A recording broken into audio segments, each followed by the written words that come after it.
Thank you for attending this session. Really appreciate it. Just a quick survey. Raise the hands. Who here teaches secular studies? Oh, good. Nice crowd. And everyone else, I assume, is Judaics? Okay, great. Awesome. So make sure what we're showing over here. Okay, so first off, just want a quick intro. I hate lecturing, and I hate standing up at the front of the classroom and just talking the whole time. I think 90 minutes is like ridiculously crazy. So there's going to be a lot of interactions between me and you. And so please feel, be open. This should be a safe space. We should all be comfortable with what we're doing and what we're speaking about. We're not necessarily sharing anything anywhere. The recording over here is just meant to kind of show other people around the country who are interested in flipped classrooms what it's about. So if you don't mind, and again, please feel comfortable. And no one should feel like judged in any way. Why are you guys here? Why did you guys decide to come to the session? And if you were forced to be here, you don't have to answer. Anyone? Go ahead. I think flipped classrooms are the way to the future. And I think as an administrator, I wanted to hear more about it and more about how it impacts the old-style classrooms and how to not lose the frontal interactive teaching aspect.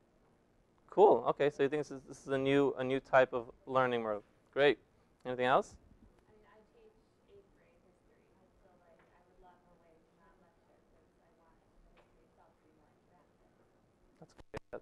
Definitely helps that out. Anyone else? Anyone Judaic studies? Nothing? Okay. Engaged, definitely. Yeah, no question about it. Well, we're going to talk a lot about how to keep the engagement level high.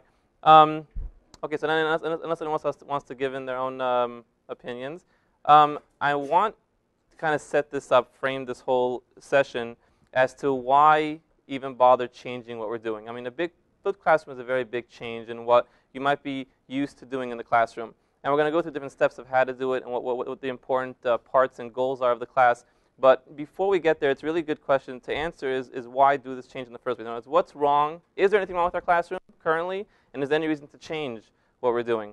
Some of you already seem to feel it's obvious. But I want to show a nice, great video by Kenneth Robinson. I don't know if you guys have ever heard of Kenneth Robinson. He is an amazing educator and lecturer and has this really good, it's actually an hour and a half long lecture, but I took like a 10-minute piece out of it, and they also made it like nice and interactive about why it's so important to really think about why we should change the way we're doing things in the classroom. So I'm going to play that for you, and then we're going to go into what the flipped classroom is about.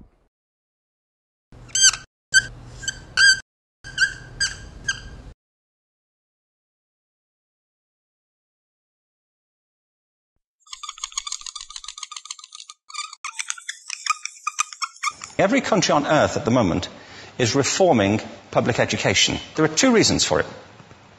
The first of them is economic. People are trying to work out how do we educate our children to take their place in the economies of the 21st century. How do we do that? Given that we can't anticipate what the economy will look like at the end of next week, as the recent turmoil is demonstrating. How do we do that? The second, though, is cultural. Every country on earth is trying to figure out how do we educate our children so they have a sense of cultural identity and so that we can pass on the cultural genes of our communities while being part of the process of globalization. How do we square that circle? The problem is they're trying to meet the future by doing what they did in the past. And on the way, they're alienating millions of kids who don't see any purpose in going to school. When we went to school, we were kept there with a story, which was if you worked hard and did well and got a college degree, you would have a job. Our kids don't believe that. And they're right not to, by the way. You're better having a degree than not, but it's not a guarantee anymore. And particularly not if the route to it marginalizes most of the things that you think are important about yourself. Some people say we have to raise standards as if this is a breakthrough. Like, really, yes, we should. Why would you lower them? I haven't come across an argument that persuades me of lowering them. But raising them, of course we should raise them. The problem is that the current system of education was designed and conceived and structured for a different age. It was conceived in the intellectual culture of the Enlightenment and in the economic circumstances of the Industrial Revolution. Before the middle of the 19th century, there were no systems of public education. Not really. I mean, you could get educated by Jesuits, if you had the money. But public education, paid for from taxation, compulsory to everybody and free at the point of delivery, that was a revolutionary idea. And many people objected to it. They said it's not possible for many street kids, working class children, to benefit from public education. They're incapable of learning to read and write, and why are we spending time on this? So there's also built into it a whole series of assumptions about social structure and capacity. It was driven by an economic imperative of the time, but running right through it was an intellectual model of the mind, which was essentially the Enlightenment view of intelligence. That real intelligence consists in the capacity for a certain type of deductive reasoning and a knowledge of the classics originally, what we come to think of as academic ability. And this is deep in the gene pool of public education, that there are really two types of people, academic and non-academic, smart people and non-smart people. And the consequence of that is that many brilliant people think they're not, because they've been judged against this particular view of the mind. So we have twin pillars, economic and intellectual. And my view is that this model has caused chaos in many people's lives. It's been great for some. There have been people who have benefited wonderfully from it. But most people have not. Instead, they suffer this. This is the modern epidemic, and it's as misplaced and it's as fictitious. This is the plague of ADHD. Now, this is a map of the incidence of ADHD in America, or prescriptions for ADHD. Don't mistake me here. I don't mean to say there is no such thing as attention deficit disorder. I'm not qualified to say if there is such a thing. I know that a great majority of psychologists and paediatricians think there is such a thing. But it's still a matter of debate. What I do know for a fact is it's not an epidemic. These kids are being medicated as routinely as we had our tonsils taken out. And on the same whimsical basis, and for the same reason, medical fashion. Our children are living in the most intensely stimulating period in the history of the earth. They're being besieged with information and calls for their attention from every platform, computers, from iPhones, from advertising holdings, from hundreds of television channels. And we're penalizing them now for getting distracted. From what? Boring stuff. At school, for the most part. It seems to me it's not a coincidence totally that the incidence of ADHD has risen in parallel with the growth of standardized testing. Now, these kids are being given Ritalin and Adderall and all manner of things, often quite dangerous drugs, to get them focused and calm them down. But according to this, attention deficit disorder increases as you travel east across the country. People start losing interest in Oklahoma.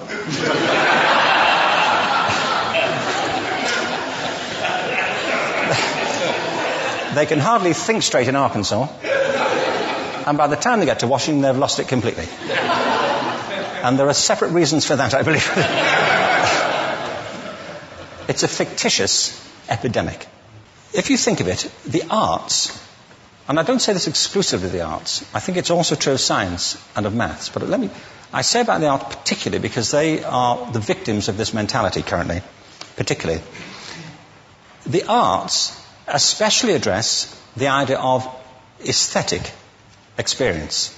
An aesthetic experience is one in which your senses are operating at their peak, when you're present in the current moment, when you're resonating with the excitement of this thing that you're experiencing, when you are fully alive. An anesthetic is when you shut your senses off and deaden yourself to what's happening. And a lot of these drugs are that. We're getting our children through education by anesthetizing them. And I think we should be doing the exact opposite. We shouldn't be putting them asleep. We should be waking them up to what they have inside of themselves. But the model we have is this. I believe we have a system of education that is modeled on the interests of industrialism and in the image of it. I'll give you a couple of examples. Schools are still pretty much organized on factory lines, ringing bells, separate facilities, specialized into separate subjects. We still educate children by batches. We put them through the system by age group. Why do we do that? Why is there this assumption that the most important thing kids have in common is how old they are? It's like the most important thing about them is their date of manufacture. What do you mean? Well, I know kids who are much better than other kids at the same age in different disciplines, or at different times of the day, or better in smaller groups than in large groups, or sometimes they want to be on their own. If you're interested in the model of learning, you don't start from this production line mentality. It's essentially about conformity, and increasingly it's about that as you look at the growth of standardized testing and standardized curricula. And it's about standardization. I believe we've got to go in the exact opposite direction. That's what I mean about changing the paradigm. There was a great study done recently of divergent thinking. Published a couple of years ago. Divergent thinking isn't the same thing as creativity. I define creativity as the process of having original ideas that have value. Divergent thinking isn't a synonym, but it's an essential capacity for creativity. It's the ability to see lots of possible answers to a question, lots of possible ways of interpreting a question, to think what Edward de Bono would probably call laterally, to think not just in linear or convergent ways, to see multiple answers, not one. So, there are tests for this. One kind of cod example would be people might be asked to say, how many uses can you think of for a paperclip? One of those routine questions. Most people might come up with 10 or 15. People who are good at this might come up with 200. And they do that by saying, well, could the paperclip be 200 foot tall and be made out of foam rubber? Does it have to be a paperclip as we know it, Jim? Now, there are tests for this, and they gave them to 1,500 people. This is in a book called Breakpoint and Beyond. And on the protocol of the test, if you scored above a certain level, you'd be considered to be a genius at divergent thinking. Okay? So my question to you is, what percentage of the people tested, of the 1,500, scored at genius level for divergent thinking? Now, you need to know one more thing about them. These were kindergarten children. So what do you think? What percentage at genius level? 80. 80, okay. 98%. Now, the thing about this was it was a longitudinal study. So they retested the same children 5 years later, ages of 8 to 10. What do you think? 50? They retested them again 5 years later, ages 13 to 15. You can see a trend here, can't you? Now, this tells an interesting story, because you could have imagined it going the other way, couldn't you? You start off not being very good, but you get better as you get older. But this shows two things. One is we all have this capacity, and two, it mostly deteriorates. Now, a lot of things have happened to these kids as they've grown up. A lot. But one of the most important things that happened to them, I'm convinced, is that by now they've become educated. They've spent 10 years at school being told there's one answer, it's at the back. And don't look. And don't copy, because that's cheating. Outside schools, that's called collaboration. But inside schools. Now, this isn't because teachers want it this way. It's just because it happens that way. It's because it's in the gene pool of education. We have to think differently about human capacity. We have to get over this old conception of academic, non-academic, abstract, theoretical, vocational, and see it for what it is, a myth. Secondly, we have to recognize that most great learning happens in groups, that collaboration is the stuff of growth. If we atomize people and separate them and judge them separately, we form a kind of disjunction between them and their natural learning environment. And thirdly, it's crucially about the culture of our institutions, the habits of the institution and the habitats that they occupy.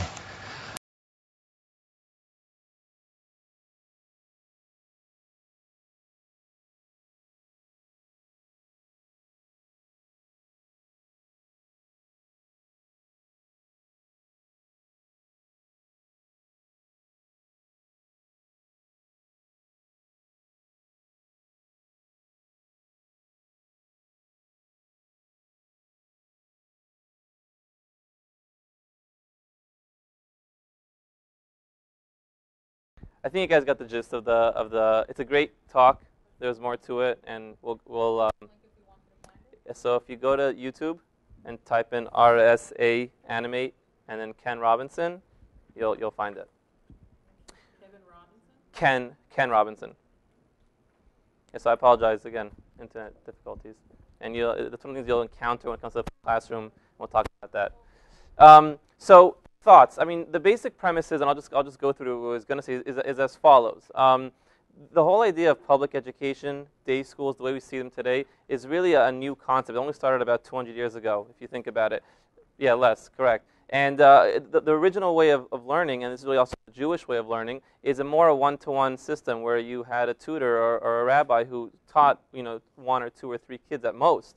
The problem with that was that it wasn't a sustainable model, that you have to pay to have a rabbi or a teacher teach you. If you didn't have the money to pay, then you weren't educated. And as a result, the gap in classes obviously became bigger and bigger. People between literate and illiterate, and basically anyone who was rich got an education, and who wasn't rich didn't get an education.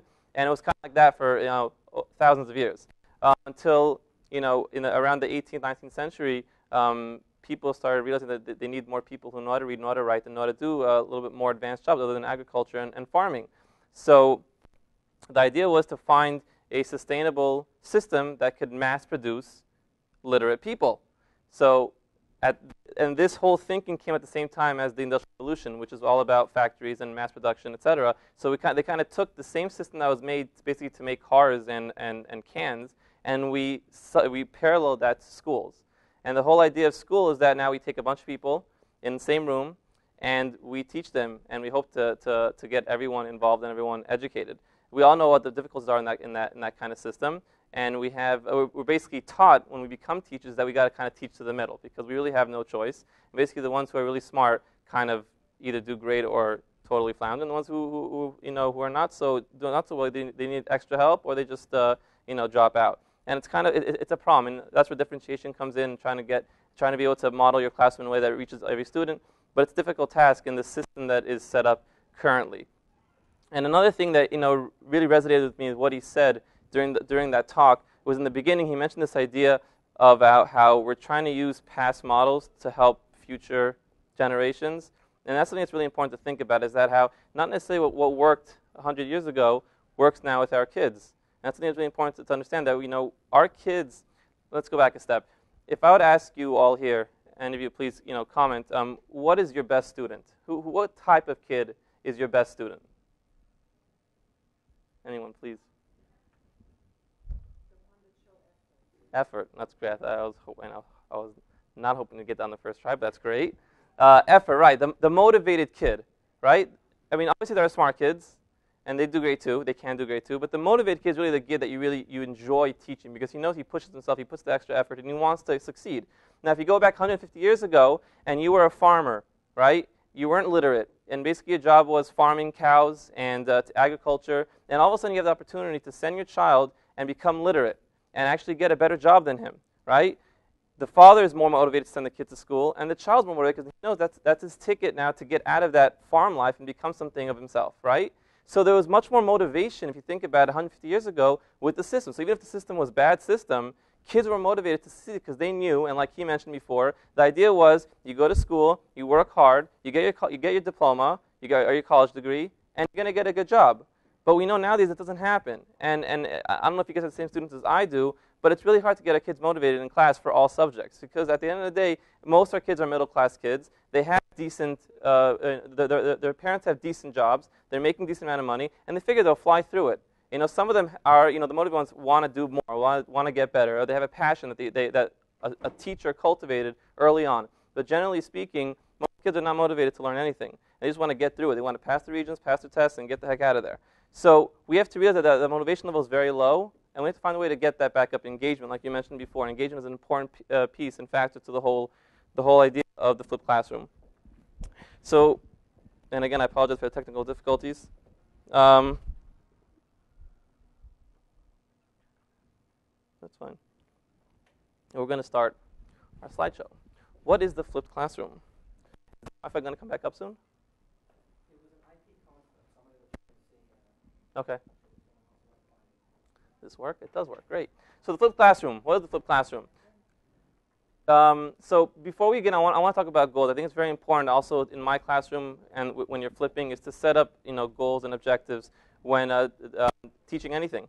Right? So what are our goals for today? So number one is I want to introduce you all to the flipped classroom and to teachers who may be unfamiliar with the topic and educate them on the concept, what it's about, what it is, how it works. Apply flipped classroom theory in lesson planning and delivery. Lesson planning is a really important part of the flipped classroom. It's not just about showing them a video and then you're good to go. The whole setup and planning it ahead of time is it's crucial for its success. Create a personal philosophy related to flipped classroom. We're going to be working together in groups how to kind of create our own philosophy and what we feel the classroom should look like. Choose a lesson to use in flipping the classroom. Again, we're going to discuss and figure out in our own subject, because we have a lot of disciplines over here, of what we might want to flip, because not everything gets flipped. And begin creating a flipped lesson. So I said flip like 20 million times so far, and half of you guys might not know what it means, and if you do, it's great. So I'm going to go and take a step back and talk about what the flipped classroom is.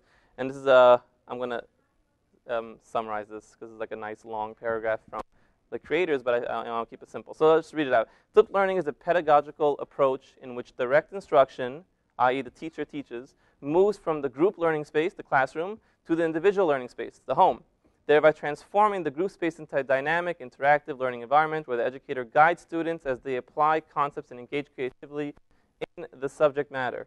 A lot of nice big words in there. So, basically, in a nutshell, typical classroom, what does a typical classroom look like? Any of you here, right? How do you usually, I talk about traditional, you walk in, how do you teach a class? Can I pick on you? Go ahead. That's great. Kids come in, I usually have on the smartboard what they should take out, so they know when they come in, they see on the board what they take out, what pencils, what books. I have the schedule on the smartboard, so they see also the schedule. That's great. And I have slides ready to flip to a different slide when I'm ready to teach for the next thing for them to do. So then I use the smartboard on the smartboard. I sometimes have them come up to touch different things. That's great, using technology in a really efficient manner. It's awesome. But, and let me put it on the spot over here. You're doing all the teaching, right? Yeah. Good. And then what do you do for homework? So it depends. Something like, in my school, only 2 nights a week is homework night. That's awesome. You're an awesome school. Yeah? So basically you give homework. So I give homework. And I review it the next day with them, because having my class is a lower level class. So a lot of them don't do well on the homework. I know they're not going to do well on homework. hold that thought. I want to get back to the not doing well homework, so remember that, because I'm going to call you afterwards again. But great. So basically, typically, a classroom is as follows. You walk in, you teach a class. Now, obviously, I'm being I'm generalizing, and obviously being, using a stereotype, and everyone has obviously their individual classes and the way they teach, and there are many amazing classes going on out there. But generally speaking, you have a teacher walks into a classroom, teaches a class, right, instruction, gives homework, which is usually for reinforcement of what's going on in class, right? Because if anyone's doing it for busy work, that's not why we do homework, right? No busy work. We don't like to make our kids suffer, even though they make us suffer, right? We want to do it to reinforce and make sure that they know what they learned. So we do reinforcement at home, and then come to class, we start the next lesson. That's usually how the day goes. And if I were to ask you, what is the best part of class, right? Obviously, everyone here is not just sitting and lecturing for 45 minutes every day, right? They're trying to get some student engagement activity. They're asking questions, right? So what's the best part? If I would ask you, what is your favorite part of the classroom? Is it sitting up there and teaching and giving over information, delivering content, or is it the back and forth between the kids and the questions and the answers and the engagement? And I'm going to assume everyone's going to go with the latter, right? That's the biggest part. But unfortunately, do most of you work in high school? It's also elementary school here. Middle school. Okay, fine. So anyone high school? You're high school. Okay, so you can relate that in high school we have a very dense and thick curriculum, and we have regions. You're in New York, and we have regions. So there's a lot. Again, in middle school you have a little bit more time to play, and you have a little bit more interaction with the kids. But when you get to high school, you just kind of like just running with it. And you got to get through all the information in order to make sure the kids are ready for the regions. And it's kind of a sad situation that we're in, but that's what it's about, right? That's what we have to do. So, but you would definitely like to have a little bit more face-to-face time with the kids and be able to spend more time talking to them, whether it's individually, in groups, or as a whole classroom. So, purposes for flipping. And I kind of divide it into two parts here. If you can't see, I'll speak it out. So from the student's perspective, students learning at different paces, slow, medium, fast. Right? I mentioned before that kind of reaching all of our students, right, differentiating is tough. It's not easy. Flipped classroom allows you, and again I'll explain how soon, to really reach children at different paces, at different learning levels. That you don't have to necessarily have to teach to the middle, so to speak. Students missing important pieces of information from class even though they were present, right? Usually, many times you teach a class and kids will blank out, zoom out, sleep, and then you know half stuff they supposed to learn, they didn't learn. And then homework time comes, and what happens? They can't do it, right? Again, I love Google Calendar.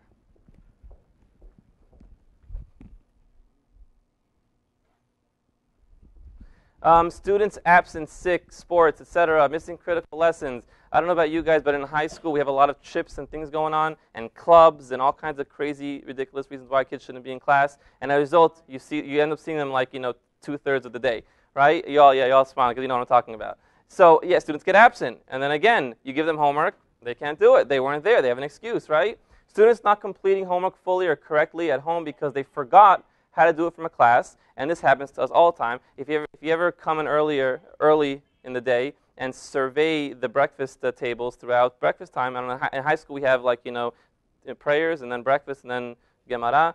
Half the kids are with their papers out doing homework that they were supposed to do last night, copying from their kids. That's just it's the norm, right? And then teachers spending most of class time going over problems and not giving students a lot of time to practice on their own with support.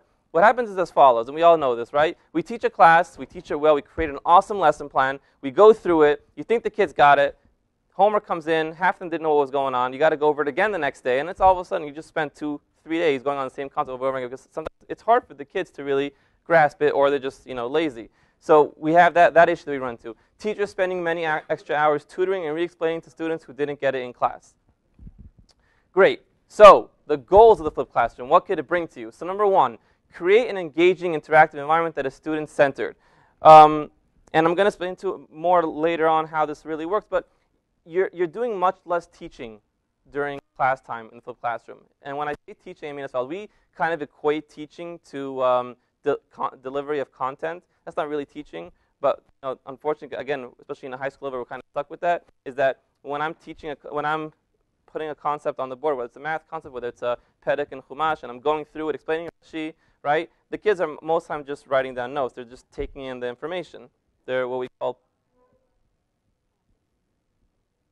passive learners. That's the word, passive learners. So flipped classroom allows you to have a little more engaging environment because you're not lecturing all the time. Make the best use of your face-to-face time with your students. Again, you're having now more time. There's less instruction going on in class, less teaching going on. Therefore, you could divide them into groups and have a little bit more individual time with students that are struggling. Focus on deeper meaning and connections, not just basic rote memorization and practice, because that's going to be done at home. Again, anything that could easily be said over and just have to memorize can be done on a video, and we'll just explain how that works soon. And then last is practice application and working with content is done inside of class. The reinforcement factor. I'm going to stop for a second before I go through this list. Basic premises as follows. Whether you're a Judaic studies teacher, and I'll show you some videos that I made personally as well as other Judaic studies videos, or whether you're a secular studies teacher, math, English, science, math. By the way, anyone who teaches math, you don't teach math here? So you guys have it, like, so easy. There's like literally millions of videos out there on math that like make, in every which way you could think of, every single type of math problem is out there. Yeah. So you make a video of your lesson, you send it home, deliver it home. It's good. You deliver it, you send that video home, the kids watch the video, and then when they get to school, they do what they would be doing home, which is homework. And if you think about it, it kind of makes sense. And again, don't get caught up in the video aspect. People kind of like come to me and I say, really? I'm sending a video to the kid's learning from a video, et cetera, et cetera. So you're not, first of all, you're not flipping everything. You're not taking everything you do in class and flipping and making it into a flip video. That's not the idea. The idea is that in every single classroom, we kind of have two parts to what's going on in the class. You have the facts, the information, which kids don't necessarily need you to be delivering in person, right? And then you have also the application aspect, the parts, the higher order thinking skills of Bloom's taxonomy, if anyone's familiar with Bloom's taxonomy, right? That we're talking about analyzing, application, synthesis, etc. We want the kids to obviously take what they have and use it, right? My goal, at least for me in my Gemara class, not for them to memorize the sugya, the portion. I want them to be able to take what I taught them, the skills I taught them, and then apply that to other sugyot, other portions in the Gemara. And I'm assuming everyone has that same goal. It's not just to memorize what I teach them, also take those skills and apply them in other areas of equal. Sorry, I'm messing with the words today. So that's the idea. And it goes as follows. Traditional classroom, you have teacher teaches lesson in class, students take notes, students receive some guided practice in class, students go home and complete problems independently for homework. That's pretty much basic, right? In the flipped classroom, teacher teaches lesson at home. This can be done in a variety of ways, not necessarily only videos. But again, you're taking the simple aspects, the information part, and he's sending that home. And we'll talk about how to make videos soon. Students come to class ready to apply, discuss, and make corrections with the content. Students receive support, help, and clarification from the teacher as needed. In a nutshell, I'll take math. It's easy because math pretty much is very simple. It's easy to explain. In a math class, generally speaking, you teach how to do a math problem, right? Let's say quadratic equations. And you go through the whole steps, step 1, step 2, step 3. And then homework is usually math problems, basically applying what was learned in class and hopefully giving a lot of problems to reinforce what was taught. But again, the problems that come up is as follows. The kids didn't listen in class, they didn't pay attention, etc. They're not going to do on that homework. And if they're going to copy, you have no way of assessing whether they mastered or did not master the work. Flipping that and sending a video home that does the same exact thing as you did in class, which is going through the problem step by step, and then using class time with problems, dividing them into groups, having them work on work problems, etc. You now have a better chance of seeing who's struggling, right, and therefore help them. Now, when it comes to the actual video watching process, it's not as simple, here's a video, sit down and watch, and we'll go through a couple of things, strategies that we could do to ensure this works, but it's not just about sitting in front of a video and watching. There's a lot of learning that has to take place, and kids have to kind of be taught how to learn from a TV, as funny as it sounds, because at least the first time that I did a flipped classroom, it was kind of like, here's the video, go watch, and it was a disaster. They didn't get anything. So you got to learn how to figure it out. But the pluses are, once they learn how to utilize a video properly, which my kids love to watch me on a video, more than they like to watch me, is that you can pause and fast forward and rewind and watch it again, something they can't do in a classroom, right? If I have an issue with the way I taught, if they have a kid has an issue with the way I taught something, if he's the quiet kid, he's not saying anything. And if he's the loud kid, he's going to be asking me 10 times, and I'm going to be wasting class explaining to this one kid 10 times how to do this problem when half the class already knows it already. So I kind of get stuck. But if I make a clear video and send it home, the kids could at any time pause, rewind, fast forward, and figure things out on their own pace. And this is part of the differentiation part of the flipped classroom. So what are our benefits? And I mentioned a few already. As a teacher, what are our benefits of doing this type of model of flipping? So first of all, I said before, differentiation, which is like a nice buzzword a lot of people like to use, but it really does occur with the flipped classroom.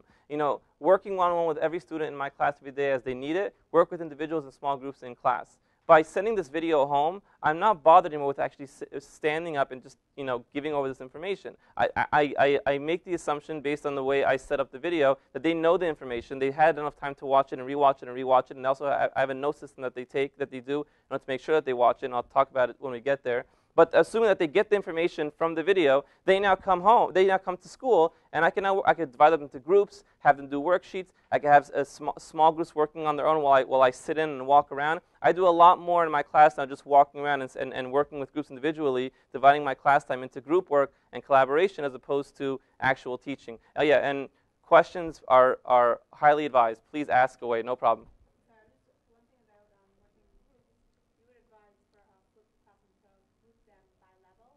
Great question. Right. So that depends on what kind of data you're using to assess the levels that they're on. In other words, if you clearly know that kids are struggling and you feel that it will benefit separating them into a separate group or whatever works for you, I've come to learn that kind of mix. I like to do homogeneous groups, heterogeneous groups. I always get mixed up. Mixing things up a lot because I feel that the stronger ones, if they're taught correctly, which we teach them, we teach our kids roles, that there are roles in a team. That's not just about one guy does it, everyone else just copies. That there's a leader, there's a writer, there's a journalist, etc. We teach them how there's roles in the class, in the team itself, and then everyone helps each other. And I've come to see that if you mix up classes and you have a strong kid with a weaker kid, the strong kid usually ends up helping the weaker kid, and vice versa.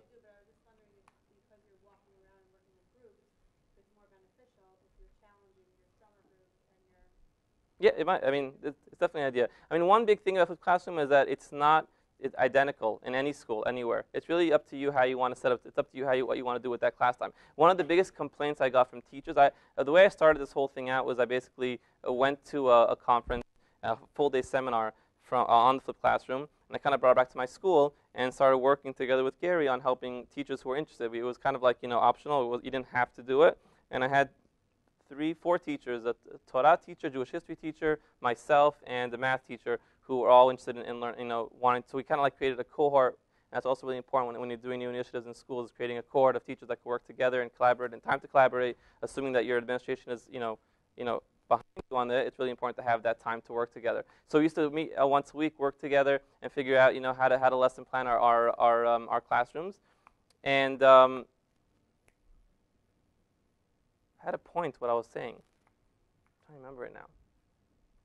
But I think. Okay, I'm sorry, I'm going blank here. But I think that wow, I kind of forgot where I was at. I'm going to go back to my slideshow.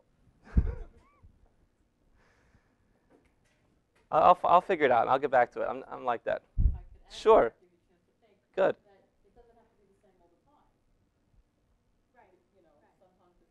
That was what I was going to say.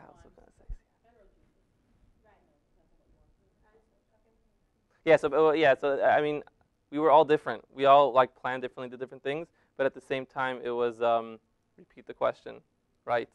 The question was how do classrooms look like, and the answer is that really it's all dependent on what you're teaching and the content teaching, and also the lesson that you're at. Some lessons might necessitate a stronger, weaker group, and some might not. It really depends. It's all over the place. So you shouldn't feel like, oh, now I remember. Yes, teachers were complaining to me, or us 4 together, is that we had so much more class time by doing this.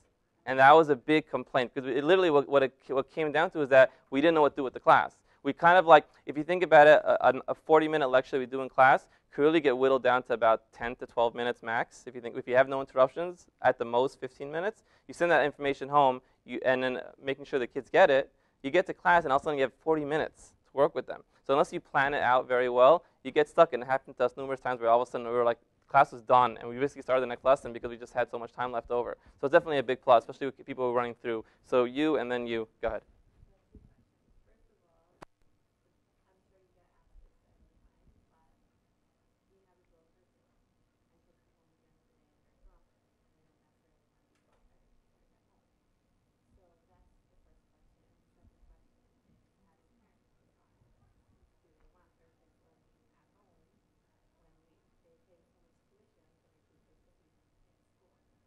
Great. So then we hear the question. The question was, what do we do with a dual curriculum, especially, as Jewish day schools, our kids are learning a lot. They have a big load. They're learning all day, 5, 6 o'clock at night sometimes, and it's Judaics and secular. And then question number 2 was parents. So what's their reaction to it? So here's the thing. So for question 1, that is a big problem. And I'll say it as follows. If everyone is flipping in your school, then you're done, because you're going to see kids are going to be watching 4 hours of videos at night and then come home, it's what's going on. So yeah, I agree. It has to be, again, from schools that I work with, it's usually staggered. In other words, certain classes do it, certain classes. Usually in the math department, totally takes it away and does it all the time. But generally speaking, it really depends. And so yeah, you got to work that out. Again, if you're doing it in your own classroom, you're good to go. But eventually, if it does get, I don't know any schools yet that have gotten to that issue yet, but it can potentially be an issue. You want to ask me to that? Yeah, or could you work it out that you do it once a week? You don't have to send them home every night, maybe with 20 minutes. It could be beginning of the lesson, the middle, and it almost changes things up for them. Right, changing the way the videos. Yeah, 100%. Changing the way the videos you want to do. And then the second question, that was a big thing. I want to get to it in the slide, but I'll just say I'll start it. Parents went crazy. They went absolutely bonkers because negative.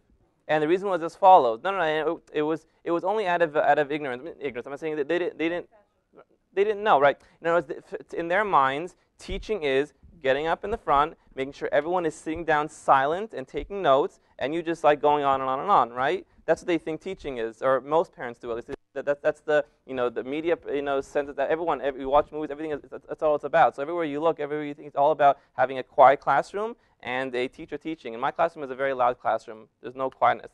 I call it structured chaos. Everyone's just going nuts in there, but they're learning. But it's important. So we learned that year one that it was a big issue. And for year two, and obviously, on the phone, explanations, why it's a benefit, come see our class, see how your kids are learning, et cetera, and a lot of teachers did. But for our second year, we did a big induction during open house, during first PTA, during student orientation. We talked a lot about this idea that we're changing paradigms, that we're not doing the same thing we used to do, and that you should, it's not about what the kids get on their region score, but it's what they remember come July time. Because how many times do we this is like a known fact, you give a regions test in June, kids get 80s and 90s, and then you come back, give the same exact test September time, they are bound to get between 20 and 30% lower than what they got. And that's because they don't master anything. They don't, nothing gets, there's no retention. Retention is very low. It's because they cram for that stupid test. It basically it doesn't do nothing but memorization skills. And then comes September time, it's like back to square one. How many times I don't know, especially in high school level, I get kids coming to 9th grade, and they barely know how to read. I mean, it's like ridiculous. I'm talking about reading Hebrew. It's like reading a Gemara, punctuating. It's like you were in school for 3 years. I don't blame the rabbis in that school. Just the way we teach, we've grown accustomed to teaching in a way that's not conducive to mastery of content. It's more like just like getting ready for the next test. They say teaching to the test. That's really what it comes down to, and it's a big problem. So yes, it takes time to orient the teachers and explain to them, why it's so important. But I have two more, and then we'll get to you. You were next, right?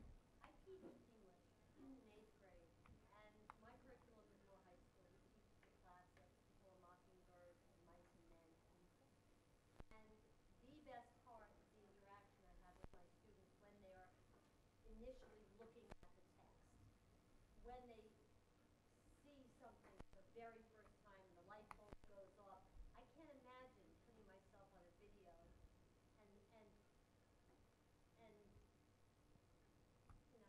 dressing characters, relationships, and things like that. And I can't imagine that they would get it on watching the video. That's my concern. The engagement, making sure in the classroom. Okay, so I want to repeat the question, and if you want, you can answer that. I can answer as well. The question was, when it comes to English literature, etc., how do you flip that? It seems like there's so much engagement going on, and the teaching aspect really needs to be in person. How do you take that and send it home? And it seems like it just wouldn't work. So you want something, and then.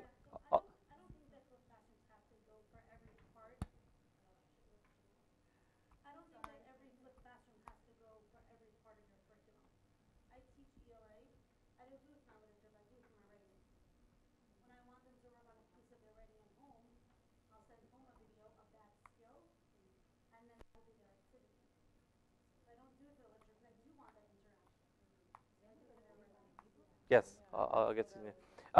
Right. So I want to second that. That's a very important process. First, like I mentioned before, flipped classroom is used differently in every class. It really depends how you want to use it and what way you want to use it in. And with regards to English, my English teachers at least benefit the most from this. The ones that do it is from introductions to novels and concepts.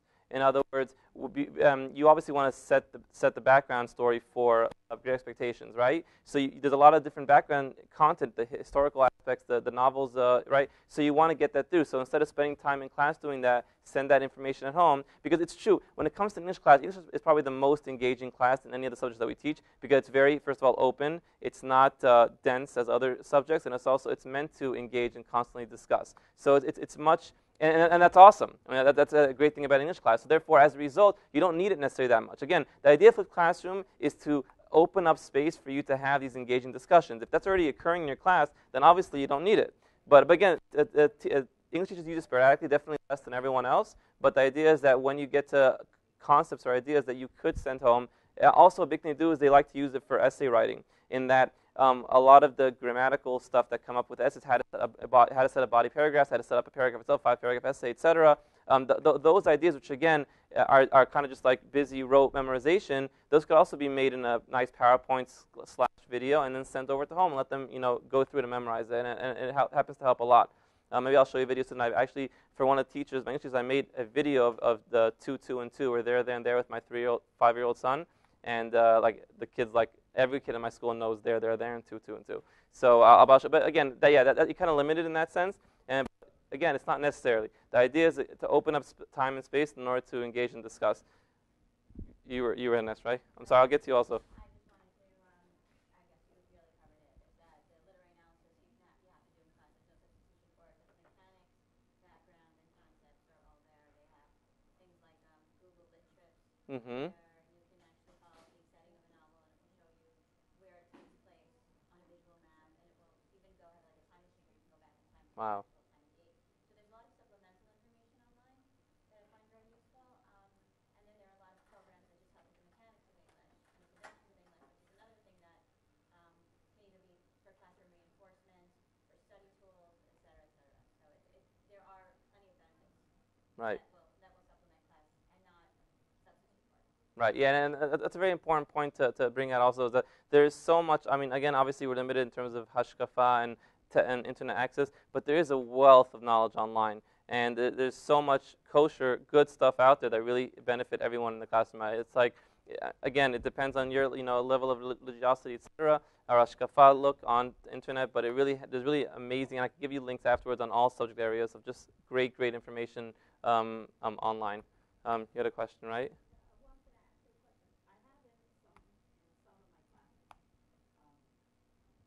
Struggling reader. And when I do a class book, so what I find is that I'm reading the material first, and then I can engage them, because some of them have gone home, tried to read it, didn't really understand what they were reading. So, but not all of them need that. So is it still considered flipped learning if, let's say, I would read the portion, explain the words, but not really discussing the concepts, just so that they understand what they've read? Then they could come in and be on par with the rest of the class, or is that just doing, resource room at home? So Trying to find this balance. Okay, so again, the question was, and I apologize for repeating it. I have a microphone. I got to repeat it over again. The question was how she has struggling readers in her class, an English class, I guess, an English class, and as a result, she feels she needs to read first in order for the kids to get it, because if they send it home or they ask them to read a novel at home, it's not going to work. Not the whole novel, obviously. Right, pieces. So there was one thing I want to pull out from what you said about whether this flipping or not. So I'm a very big advocate of using things because they're necessary. In other words, flip learning is just another tool. It's one of many tools. Do I use flip learning every day? Not necessarily. I have a lot of the tools that I use in my toolbox as well. The question is, what are your goals in your classroom? You should always make sure that whatever tool, whatever means you're using, helps you get to your end goal. If your end goal is X, is the means, i.e. the flipped classroom, helping you get there. And if it's not, then use another tool. So calling it flipped classroom, I mean, if you mean like, am I sending video home? It really depends on how you want to use it. But generally speaking, it needs to help you with what your educational outcomes are. And if it doesn't, then don't bother using it. You know what I mean? The advice I can give with such a situation where you have struggling readers, there is a website. It's called Newsela. I don't know if you've ever heard of it. News ELA. And it's a really awesome website. Basically, it tests reading comprehension. It's a great way of really boosting your kids' reading skills. It works with a system called Lexiles, where there's a company, a guy created a system where kids' reading levels are based on Lexiles, how high Lexiles, low Lexiles, how well they could read. And what the system does is that they get an initial assessment. All the kids in your class you can set up classrooms, and you get an initial assessment, and all the kids are tested of how well they can read and comprehend what they're reading. And what the system does is it figures out what each one of their levels are. And then whenever you send out an article, it's all articles, modern articles. Right, yeah. And when you send that out to kids, it's the letters, and the words and the sentence structures are all based on what their level is. So basically it shifts. You get the same article on the same subject, same author, everything, but the wording and sentence structure will shift based on how high or low their reading levels are. And as they read each article, they get assessed, and then it slowly picks it up. And the next article will go a little bit higher until eventually you're upping this. So that could be a great resource to use, for homework, which a lot of my teachers use in my class. It could work for science also, by the way. There's a lot of great science articles there as well that you can also use based on topic and send out. Are we good? Yeah. Going back to the problem that they don't have a lot of time at home, can that model be included in the classroom? Yes, that's a great point. Yeah, the question was, can you, if you don't have time to watch the video home, or they don't have the resources, they don't have internet at home, right? So what do? Can it be done in school? My math teacher, we have a block schedule, so it makes it a little bit easier. We have a block schedule in our school. Basically, the kids meet twice a week for 90 minutes, as opposed to once a week, 5 times a week for 40 minutes, and then a single period at the end of the week. So what my teacher does over there is she's a math teacher. She uses Khan Academy, which is a great resource for math. She has them watch the video in the beginning of class, and then has them break them into groups. And the idea over that is that she kind of staggers the lesson plan. Again, with the high school, we're dealing with there's a lot of curriculum. But if you look at the curriculum system for the Common Core and for math, it's so ridiculously long. There's not enough days in the school year to get through the whole curriculum. It's beyond ridiculous. So she has to kind of stick 2 or 3 concepts, so to speak, into a class. She'll teach one. She'll divide the kids into 3 groups. Teach one direct. Have them another one working on a different concept that's always separated or somehow connected, and then switch them around and rotate. And it works really well. So it can be done. There's ways to make it figure out. We could work on it if you want, afterwards. And let's get back to the slide. We have a lot of slides to go through. Okay, student support. Another benefit, and again, questions, please feel free, keep asking. Another benefit of student support. Again, our students are the system we've kind of created is they go to class, they learn in class, we assume they learned everything, then they go home and do homework. And there's very little support there in terms of helping the kid, making sure the kids know what they know, or helping them if they have any problems. In other words, a student can't call necessarily, again, depending on what your protocol is in your school, they can't call a teacher and say, hi, I'm having a problem with question 3, can you help me out? Right? You assume that they got it in class, and the idea is homework is reinforcement. With this model, you can, because you're sending the video home, and any problems they might have, they can now ask it in class, because they're doing the homework in class. The reinforcement part's taking place in the classroom. So there's much more student support, therefore it builds confidence, and we have another IP problem. Can you press enter on that? Thank you. So that's big. Review and remediation. Revisit concepts students don't understand in a more differentiated environment. And that goes back to what you were mentioning, is that once you went through the video, and let's say the kids didn't figure it out, and then you get to class and you divide them into groups, the stronger groups could go ahead and do the work that you set out for them to do. And the weaker groups, you can sit down with them and actually go over what happened. So again, you have the ability now to separate, because either kids got it, they didn't get it. But when it comes to homework, you can't do that because you're not at home to help to separate groups. Class environment. Create a dynamic, engaging, interactive classroom focused on student-to-student interactions. I'm very big into teamwork and collaborations. And although many people think that's just a nice term for cheating, the truth of the matter is that if you teach kids how to work properly, and it's a skill, and it takes time. It doesn't happen in one shot. But you teach a kid properly how to work in teams, it's unbelievable, and it's a great skill in life. I mean, the business world out there, any job, anything you're going into, it's all about team collaboration, and it's all about learning how to lead, right, and model. So getting the kids used to learning bechavruta, like we say in Hebrew, and getting to work in groups really helps the whole process of their learning, and also the classroom in general. Yeah.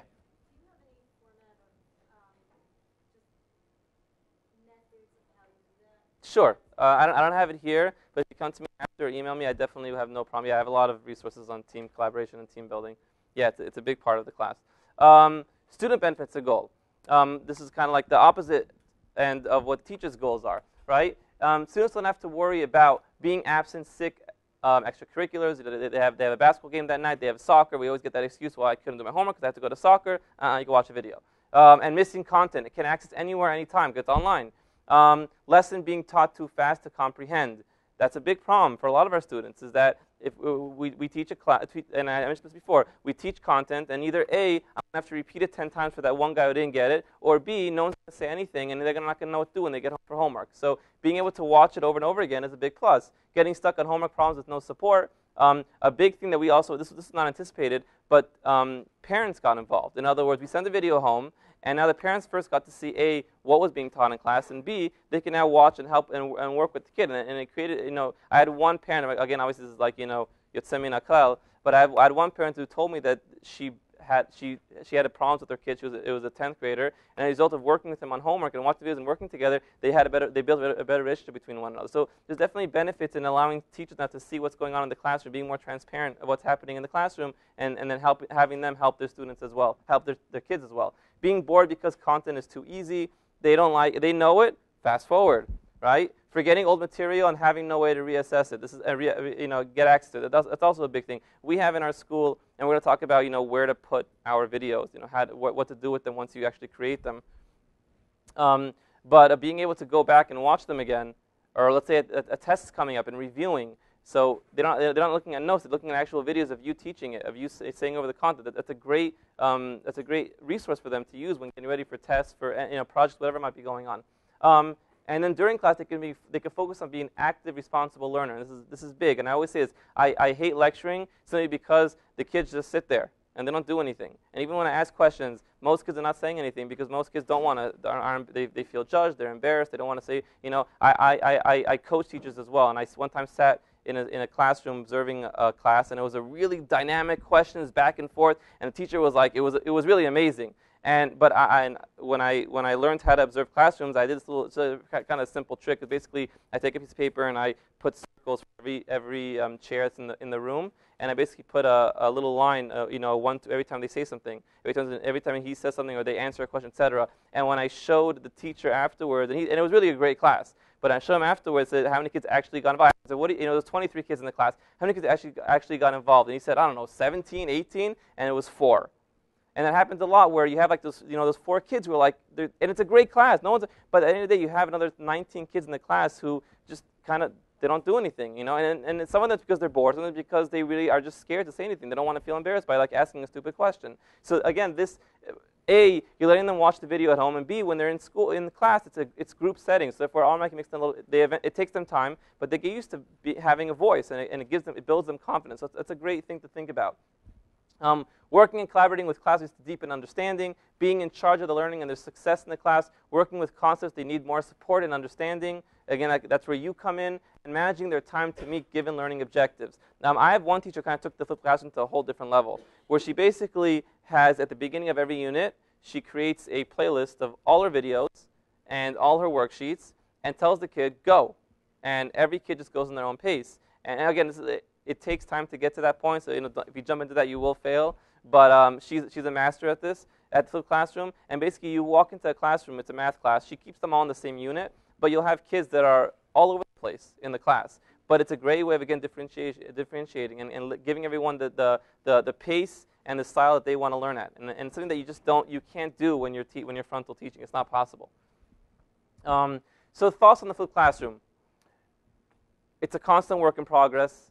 Using this ideology has the ultimate goal of increasing student understanding and ownership of the content. We're going to talk about assessments also as well, different types of assessments. But the idea is that by doing this system, you allow kids to really have a much more deeper understanding. And I haven't tested it yet, but I do truly believe, I've seen it with classes going into the next grades, that kids do retain much more information when they're flipping the classroom. They're learning more. They just are. And a big thing I was mentioning before about motivation, right? That our kids are not motivated. This makes them motivated. They're doing something. Like I said, they're being active learners. They're not just sitting down and taking notes. They're walking around. They're working with their peers. There's a lot of collaboration going on. They're owning the learning. It looks different in every class. This may look a little different every year.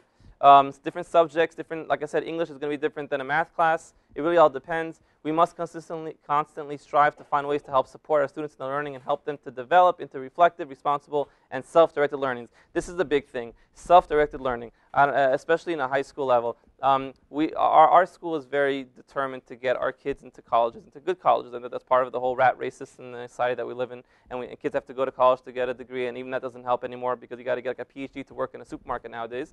But the idea is that we want to make sure that they're efficient and successful. And one of the big things that we've learned from the college admissions people is that there's a very high rate of dropout first year in college.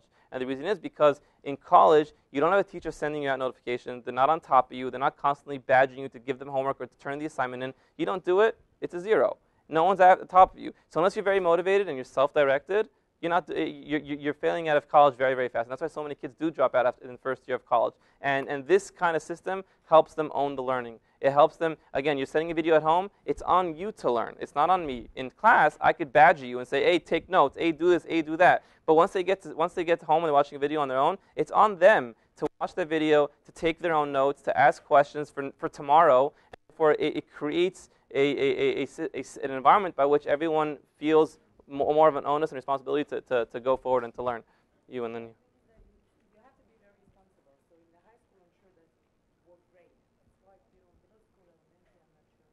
And the other thing, teaching Hebrew, like language, you think it can work? Yeah, I have it. So Dr. Hadar, she's our department head at Magen David High School, and I'll share with you what she does. She does awesome stuff. She flips her classroom big time. The question was that, what was the first question again? High school, right. Difference in high school. So, right, so she says that high school, they're more responsible and more mature, right? And in elementary school, they're not, so I'll tell you a secret, they're not more mature. Yes, high school level kids, I know, it's like a big, like, oh my gosh, really? Yes, really. They are not more mature than elementary school, believe it or not. It's funny, and this goes back to our mentality of the way the school system worked, is that we, for some, and this happens, by the way, my daughter, right, went from primary to first grade. We somehow think that because they go from one school to another, all of a sudden something clicks in their head, and I was, oh, we're more mature. That's it. We're ninth grade now. We got to be more mature. It doesn't work like that. My daughter went from primary to first grade, and she had a really hard time. She can't sit at all. She loves running around. And the teachers had a really hard time dealing with her because, in primary, it's all like group work and carpet and sitting down with it, and also in first grade, they got to sit in a desk, which is like ridiculous, right? But I brought her home. I'm very big into thinking out of the box. And I said, Tova, what'd you learn today? I learned nothing today. I got in trouble. I got this, I got that, blah, blah, blah, blah. So I said, I said, teacher, what'd you go through today? She said, X, Y, Z. I said, okay, Tova, do you know what these things are? And she's like, I don't know what you're talking about. I said, you want to make a video? I'll take my iPad and I'll record it. You can tell me what you learned. And she said everything. It was like a no-brainer because she likes to, do things differently. She can't sit down, but she hears everything that's going on, and it's not that she doesn't like to learn, but that when you put a person into, put a square peg into a hole, you're going to run into issues, and then that's the same thing with we have problems in high school too, believe me. They're not mature, they're not more responsible. It's a process, and we hope by 12th grade something happens, but it's a process, and yeah, we work on it. But these things do, yes, great. These things do help. They do help the teacher and the student with learning how to change the mindset, and again, put the onus back on them. Yeah.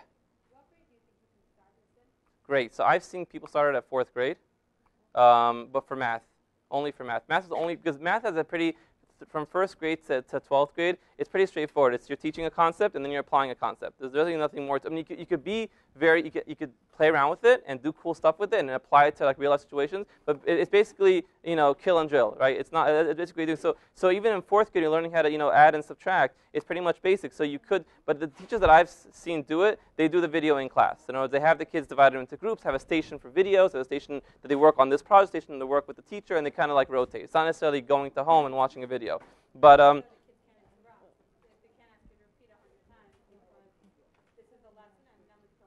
correct, and that's a big point. If you're doing it, go back to your question. If the question was that when the kids are on their own and on a computer, are they going to go back to teachers and say, I don't understand? And the truth is that it forces them to critically think and problem solve because they're now stuck in a situation where they have to figure out what's going on. When teachers do that system where they have the videos in the classroom, I make sure to tell them we have a system that's called SGT, Self-Group Teacher, which means that every student has to go through those 3 processes before asking the teacher, which is basically ask myself, do I really not understand what the story is? What is the real problem? Can I figure it out? And then group, ask your peer, the person next to you, can you help me out with this concept? I don't understand what's going on. And then if those 2 don't work, then you go to the teacher, say, teacher, I couldn't figure it out. And the teacher will ask, did you ask yourself? Did you go to the group? Okay, now you can ask me the question. And it builds these problem-solving skills that force them to kind of think on their own and figure out what's going on. Someone else had a question, right?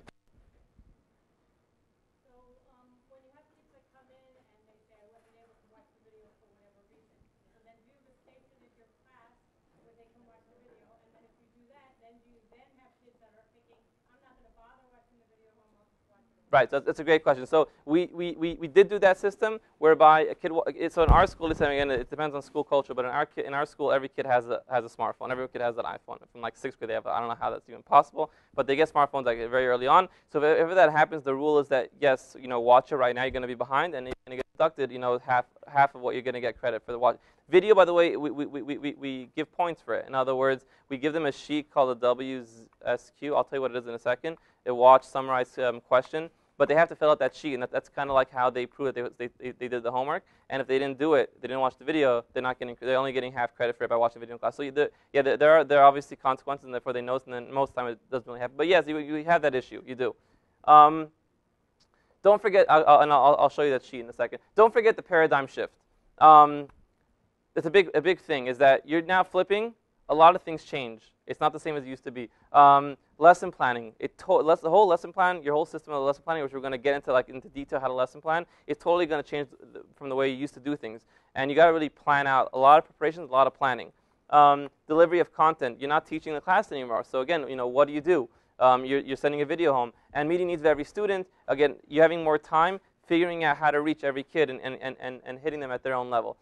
Biggest change is sage on the stage to guide on the side. I love using that line over there. Is that we're used to being the sage on the stage. We're at the top. We're over here. You know nothing. I know everything. Here's the information. And all of a sudden, I've now switched. I'm now on this side. I'm facilitating the conversation. I'm facilitating the learning. It's the student that's really kind of on him. The onus is on him to learn what's going on and to understand what's happening. Interactions are no longer between just the teacher and the class. It's between everyone. Most of the time, most of our classes are basically between me and the student. And very rarely is we give time for the students to actually work on their own. In this system, there's a lot of student-student interaction. And it's an important piece of the puzzle, and it helps, again, build a lot of different skills for our students. Should we take a break? We need a break? Everyone need a break? We've got 25 minutes. Really? Yeah. Oh, my gosh. That time's flying. Okay. Really got a lot to do. And if I don't finish, I'll give you the slides afterwards. You guys can watch it, no problem. Lesson planning and delivery. Okay, so again, we're talking about, we have a video, we have class time. What do we do? Content delivery needs to be clear, concise, and to the point. Don't forget to have a personality. This is really important. I'll show you some videos soon, like videos that you shouldn't do and videos that you should do. Again, the idea is that you're now taking 40 minutes of, or whatever it is, 25 minutes, 30 minutes of lecture time that you would do in the classroom, and you're now sending it home via video. So it's very important that when you're making this video, don't just lecture for 40 minutes. Find a way how to make everything, how to make it clear and concise and to the point. And by the way, it's not too hard to do that, because a lot of times you have like a certain plan you want to get through, and you'll realize that when you have no one interrupting you, it goes really fast. You really get through a lot. So you can, generally speaking, 8 to 10 minutes is the max for a video. You should not go more than 10 minutes. Kids will not watch it. Very straightforward. Trust us, trial and error. It didn't work. And personality. Be yourself. When you're talking to a video, you want to keep that personal touch. In other words, many teachers, what they use as an additional resource, they find videos on YouTube that teach the same concept and send it over to the kid. And that works as well. But we've heard from feedback from the students. We constantly take feedback from the students and ask them their opinions on the flipped classroom and anything that we do in school. And they want to hear their teacher talking. It's kind of like a more personal experience. So therefore, teachers, I tell them, when you're making a video, be yourself. Be a little goofy. Give it a little bit like flair. Don't just like, hi, my name is Mrs. So-and-so. This is math class quadratic equation, and just go in a monologue. I'll go crazy. Clear objectives and purpose for each lesson need to be presented.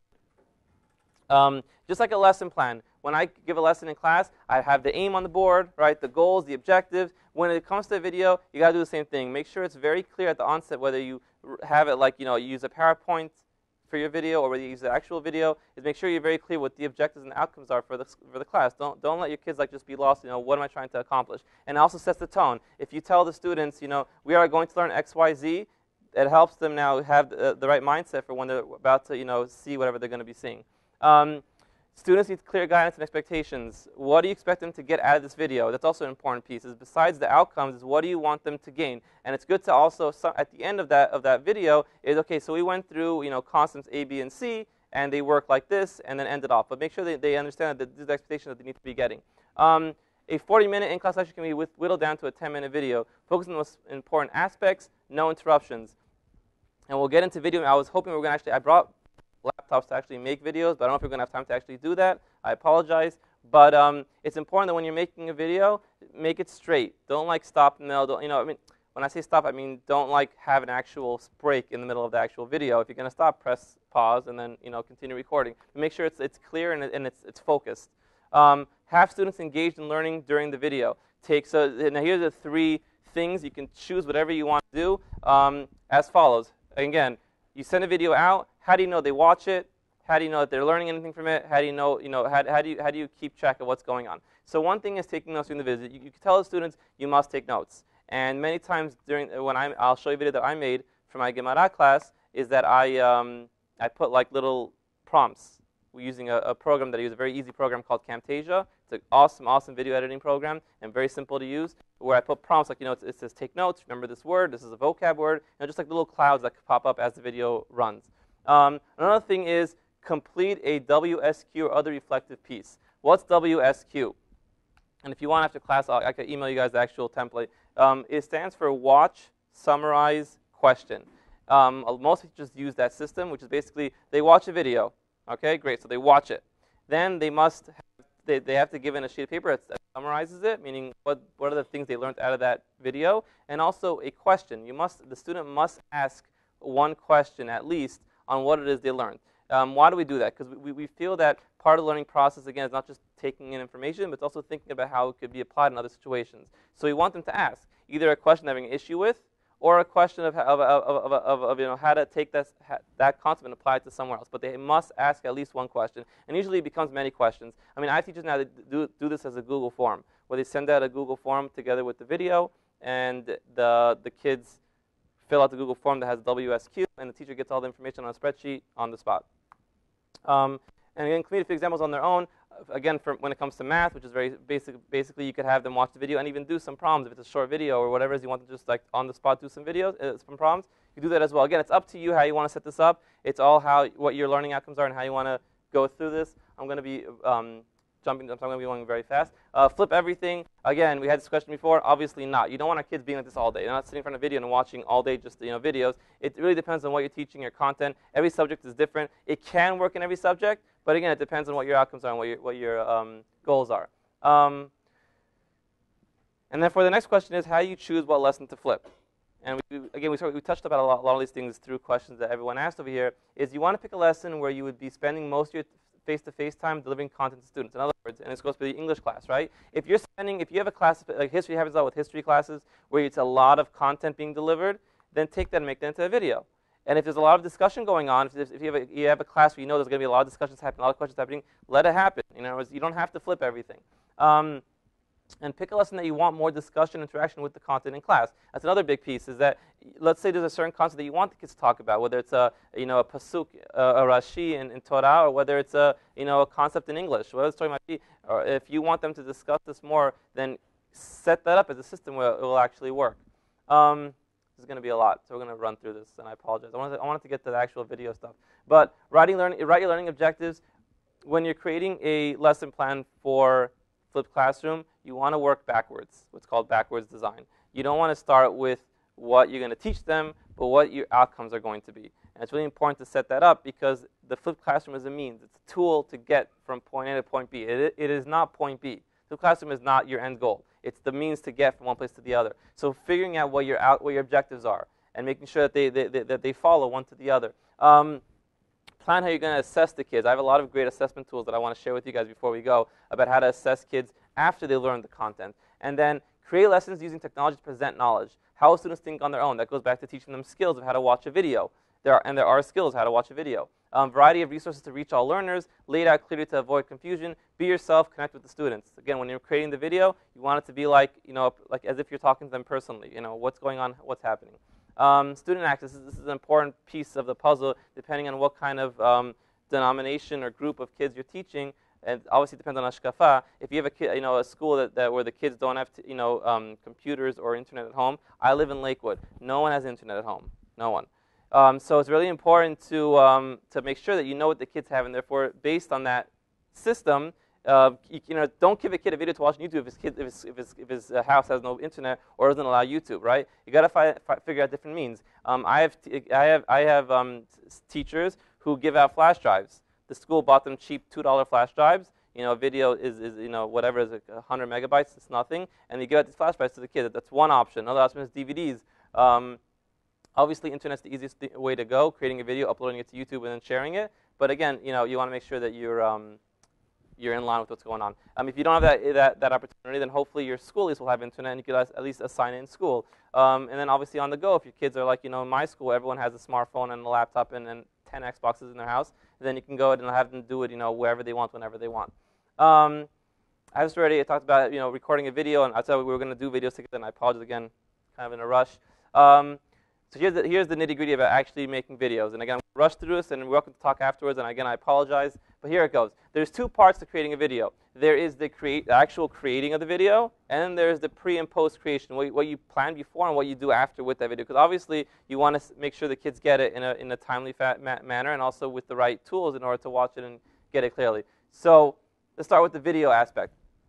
So my math teacher does this all the time. She basically has the video camera, sets it up right over here, has her board, and she literally does the problem on the board and records herself doing it. And she talks about it and does it and erases it, and that's her video, and the kids love it. And that's one way of doing it. You don't have to get fancy with this. In other words, you're not like Steven Spielberg. You're making some kind of amazing action movie. It's got to be good and that you get your kids' interest. But at the same time, you got to obviously work within your means. So using a digital camera, using a document camera. I have another teacher. She uses one of those overhead projectors, the ones that have like glass screen and you put a clear sheet. There you go. Okay. I just want to make sure. Those are old. It's a long time. So they use that and they hook it up to the computer and they just write on that and they record that. Record them doing that. So so now you have document cameras. Basically, it's a camera that goes over your actual sheet. Schools have a document camera that works as well. Usually, it's easier to hook to a computer. And then we go to the IP thing again. Great. I can't do anything. And it's stuck? Yeah.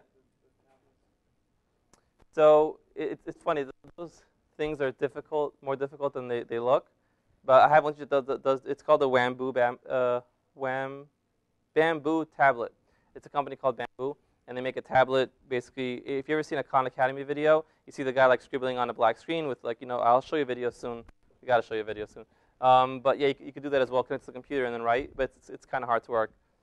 15 minutes. Okay, screencast. It's another option is screencast. Screencast means to record the actual screen on your computer. It's called screencasting. There are a lot of options here. Sophia.org is a great website for videos galore. It's an educational website. Screencast-O-Matic. There's a premium, but it's also free. The free version lets you record up to 10 minutes. If you want to record more than that, then you have to pay for it. It lets you, again, record your screen. Smartboard, Smartboard. I'll show you a teacher who uses Smartboard for a math class. Camtasia.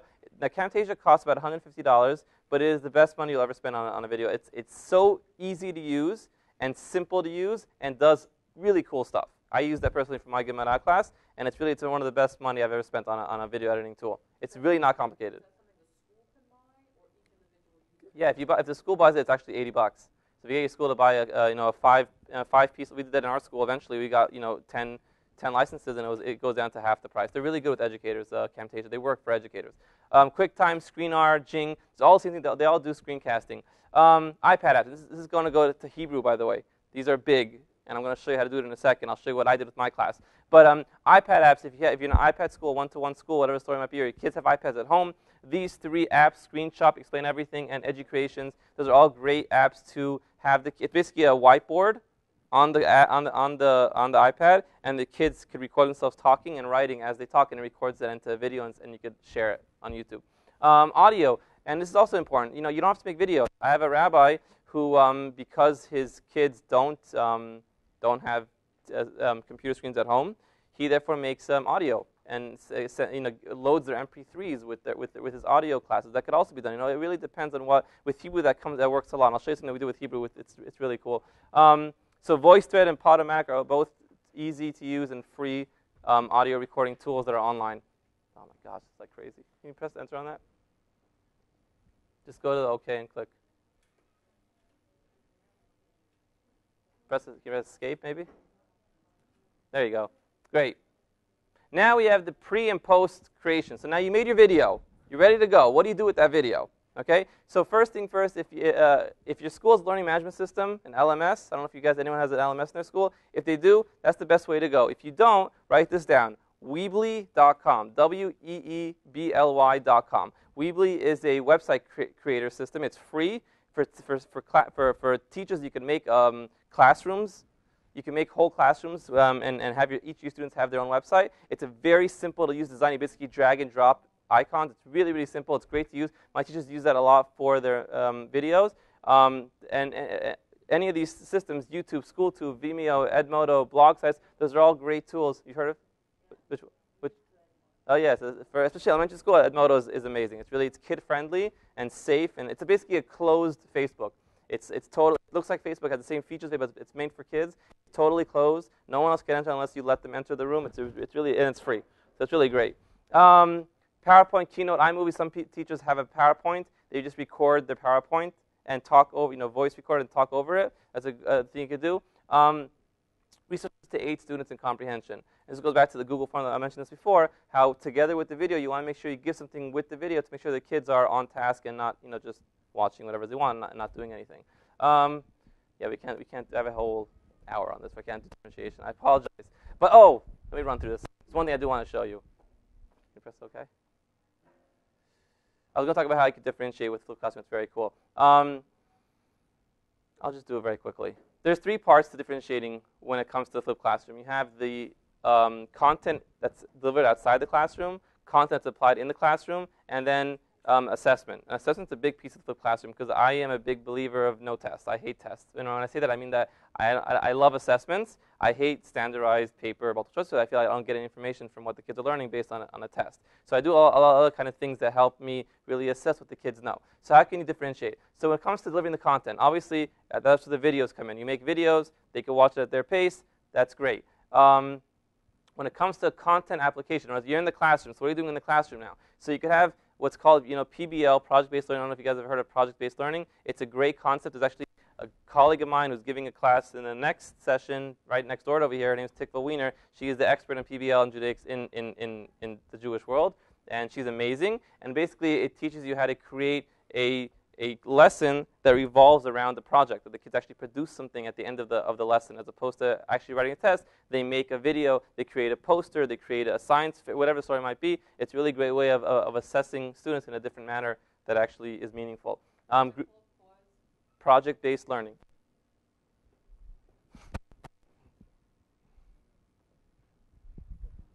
This swipe here. Let me take all 4 fingers. There you go. Okay. Excuse me. The menus or playlists.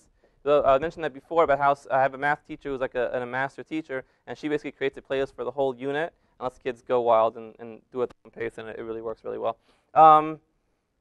Assessment. This is a big piece, and I'm going to show you some examples in a second.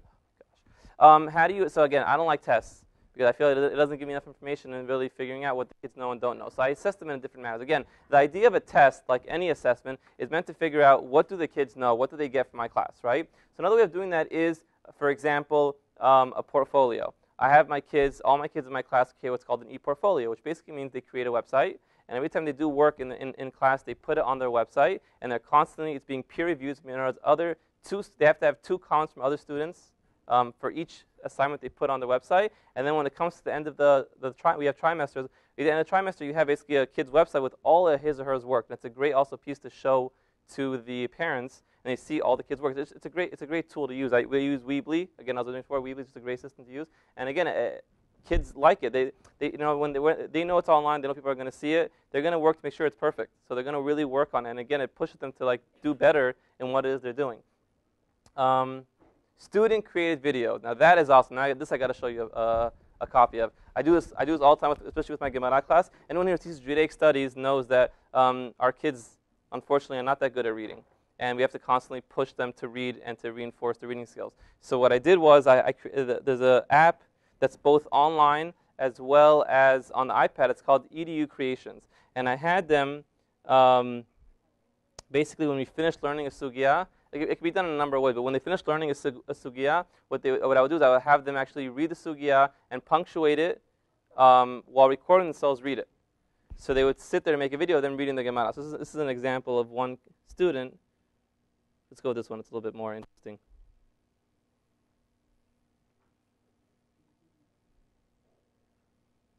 Rabbi became ill. Al-Gavia Rav Avahu, and Rav Avahu came to visit him, Kavir Alea, he accepted upon himself, Mitpach, if he'll recover, Ketina Chanich Shaki, a small man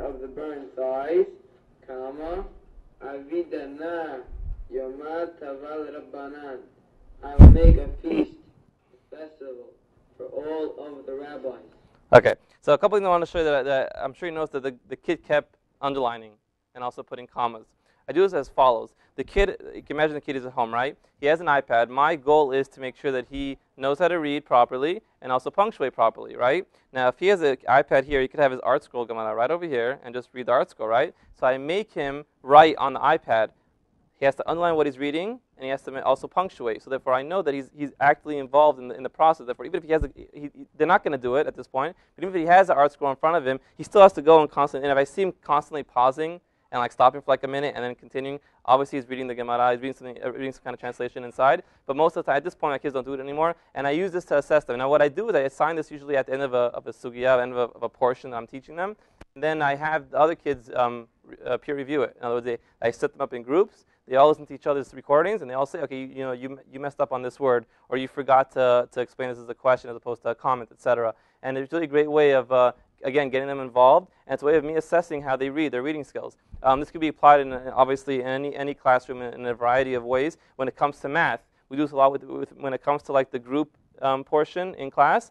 So I have the kids, my math teachers have the kids make their own videos of doing the math problem in a real-world setting. And they have to sit and think about, that equation I just learned, how can I apply it to a real-world setting? And now sit and make a video about that. And they actually go step by step. And it's like a group project. And again, you know that when they're doing that, they're going to know that math problem by heart. And each kid gets different concepts, and you can really work with that really well. So there's a lot of different ideas out there. Let me show you. This is an assessment. You can use this as well as a video. Let me show you a video from, this is my video. This is a video that I made for my Gemara class. I'll show you the different things that I stuck in here.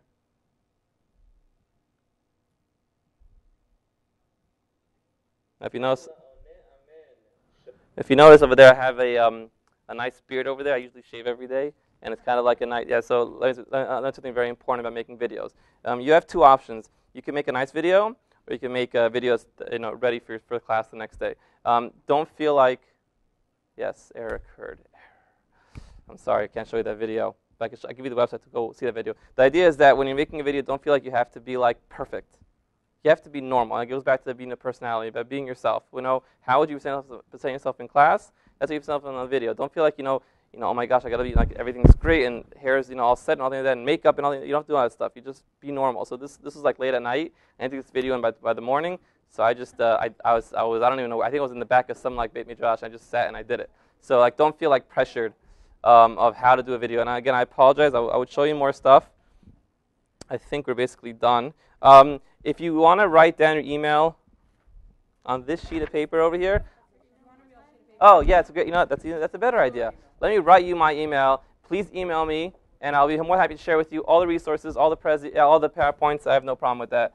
It's mbitton@mdyhs.net.